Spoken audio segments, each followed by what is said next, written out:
وَلَيَعْلَمَنَّ اللَّهُ الَّذِينَ آمَنُوا وَلَيَعْلَمَنَّ الْمُنَافِقِينَ، اور یقیناً اللہ ظاہر کر کے رہے گا سچے اہل ایمان کو اور ظاہر کر کے رہے گا منافقین کو۔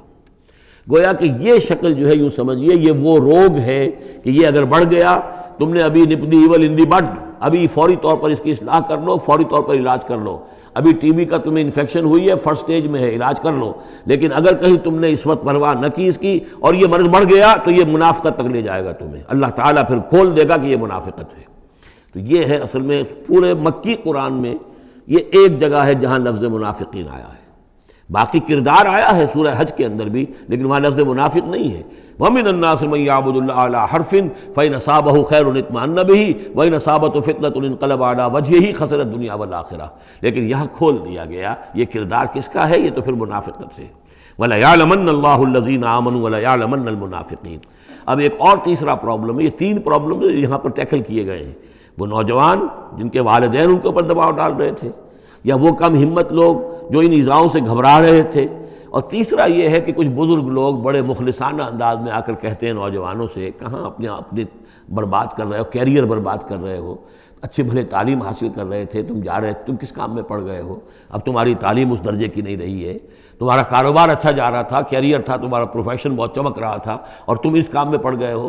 دیکھو یہ تو ایک شخص نے تمہیں ورغلا دیا، دیکھو ہمارے راستے پر چلو، راستہ صحیح یہی ہے، ہم آخر بوڑھے لوگ ہیں، ہمارا تجربہ ہے، ہم نے اپنے بال دھوپ میں سفید نہیں کیے ہیں، ہم تمہیں اپنے تجربے کی وجہ سے کہہ رہے ہیں کہ ہمارے راستے ہی پر چلتے رہو، اور کوئی اس کے اندر نقصان نہیں ہوگا، کوئی اللہ کے ہاں پکڑ نہیں ہوگی، اور اچھا اگر اللہ کے ہاں پکڑ ہوئی تو تمہاری طرف سے ہم جواب دہ ہیں، تمہارے گناہوں کا بوجھ ہم اٹھا لیں گے۔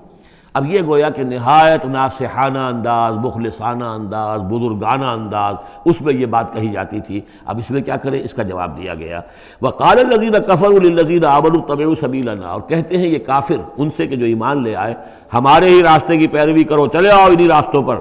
وَلْنَحْمِلْ خَطَايَاكُمْ، ہم اٹھا لیں گے تمہاری خطاؤں کو، یعنی تمہاری خطاؤں کا بوجھ، تمہارے گناہوں کی سزا ہم بھگت لیں گے۔ وما ہم بحاملین من خطایاہم من شیء، اور نہیں ہیں وہ ان کی خطاؤں میں سے اٹھانے والے کچھ بھی۔ انہم لکاذبون، وہ جھوٹ بول رہے ہیں۔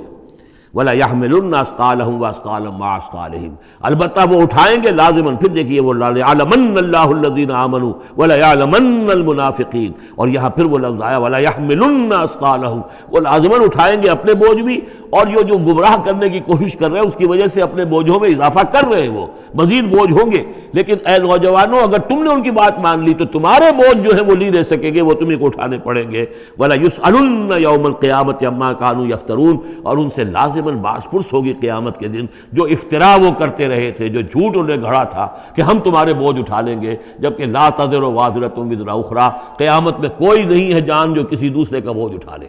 یہ 13 آیات، بلکہ یہ کہ اگر حروف مقطعات نکال دے تو 12 آیات، یہ میں سمجھتا ہوں کہ کسی بھی انقلابی اسلامی تحریک کے کارکن کے لیے یہ حرز جان بننے والی آیات ہیں، کہ یہ معلوم ہے کہ اس کے ذہن میں، اس کے شعور میں پیوست ہو جائیں، جیسے کہ پتھر پر کھود دیا جائے اس طرح نقش ہو جائیں۔